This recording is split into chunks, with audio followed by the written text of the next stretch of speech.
they don't have facilities either. So we've had to negotiate with other community teams, other 10-year-old teams, to be able to use the facility and use the field and to be able to share that so that we don't have any conflicts or any issues moving forward. But to think that from Drew Wellness Center, we're competing against the likes of Dutch Fork, Colleton County, Lower Richland. This year we played AC Flora. We're not, as we say around here, we don't duck smoke. We look for the smoke. We're like firemen. We see the smoke, we run in. We run in because we want our kids to be the best that they can be.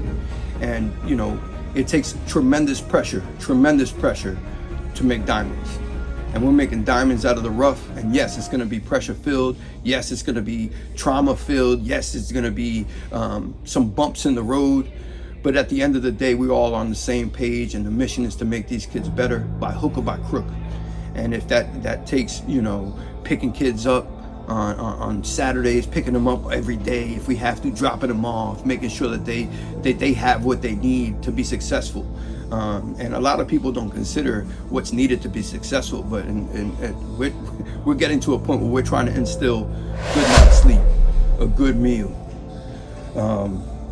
being focused, being ready to go in the day. We couldn't do those things when we first started, because when we first started, we were teaching football 101 and football 301 to the same class, because we had some kids that had played before and most that had not played. And so to see the growth and to see what Coach Z, Coach KD, Coach J2, Coach J3, what Coach J2 did last year is to build these kids together and to bring them together for one common purpose. We don't have we don't have kids that came here to play sports. And I want to cover this briefly, if I may. There's a lot of controversy out there right now when it comes to charter schools and their athletic advantage or competitive advantage when playing other teams. And I feel like when they do speak of those programs, they're speaking of a few. They're speaking of a handful in the midst of 30, 40, 50 charter schools in the state of South Carolina. And I say that because last year we played in basketball, in football, in baseball. We played the Thornwells, we played the Midland Stems. We try to play other charter schools that are in the same situation that we're in, which is very unlike what's going on at some of these other institutions where, obviously there's the accusation of bringing in athletes. We don't know that to be true, but they do have tremendous athletes. We don't have that. We don't have that I guess problem that some of these other places have. We have to build the culture within what we have, and we have to make the kids that we have athletes. And one thing that's very different, and everyone talks about recruitment and this, that, and the other, and the improvement of players. We've driven our players to be better and better every day. How? By having them play multiple sports, by having them be uncomfortable. One of the things I remember when we first started in football, we made a point to tell them, you got to get comfortable being uncomfortable. And in our society, the kids that we have here at Clear Dot aren't the ones that everybody's recruited and wanted and chased around. We have kids that have gone from schools that are successful schools where they just didn't fit in, to kids that, have come here because academically they couldn't succeed in other places, and we've driven them to the point where they're academically succeeding. Our star athlete last year, our athlete of the year, was Omari Burden. Omari Burden, for the first time in his life, was on the honor roll. And we could talk about his athletic achievements all we want. We to talk about how he's grown, how stronger he's gotten, how he's almost dunking, all that stuff. How he played shortstop on a JV team in his first year of ever playing baseball. But more importantly, his grades, his dedication to himself. We talk about investing in one and investing in ourselves. Because if you invest in yourself, there's never a loss in that investment. A little bit going back to the culture of what we teach here is we teach our kids to do more with less. We do more with less facilities, less equipment, less population. One thing I don't think that many people are aware of is that we consist of about 80 kids in our middle school and high school program that are eligible to play, and that includes girls. So we're taking the same 40 kids and recycling them through every sport. Now, do all those 40 kids play football? No. If I remember correctly, last year's football team consisted of about 28 kids.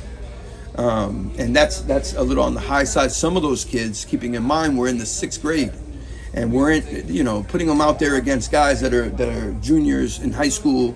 Is just not a good choice. So those numbers dwindle down a little more. So when you see what's been accomplished by the Bats and by Coach Z and his staff, keep that in mind. That he started out with I want to say it was Spring Valley water bottle.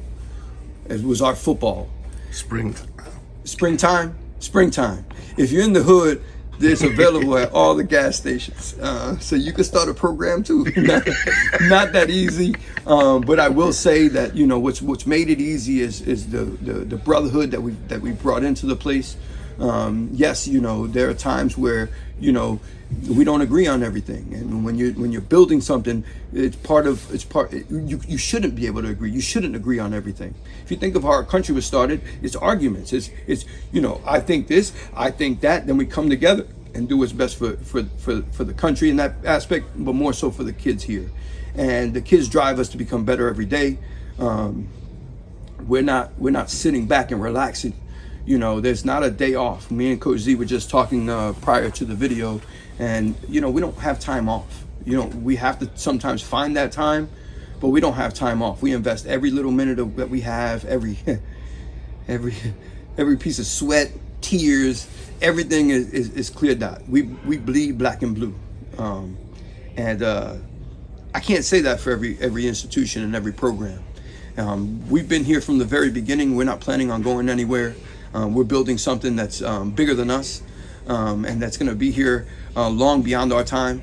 But we want to make a difference in our community and a difference in our kids, and that difference, we're making that through athletics. It happens to be that we are coaches, but mostly we're teachers, and we teach on and off the field. We teach in the car on the ride home. We teach on the ride to school. We're always teaching.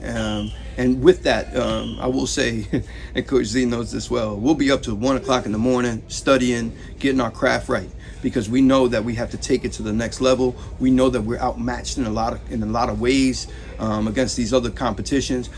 Let's break it down this way.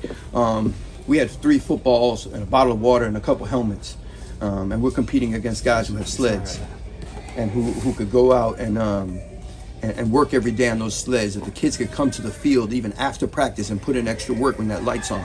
Guess what? We don't have that light. When the sun goes down, we go down. But I will say this, our kids have a ton of heart. Our coaches believe in our kids believe in us. They know that we believe in them and that we love them, and they will do whatever it takes for this program to succeed.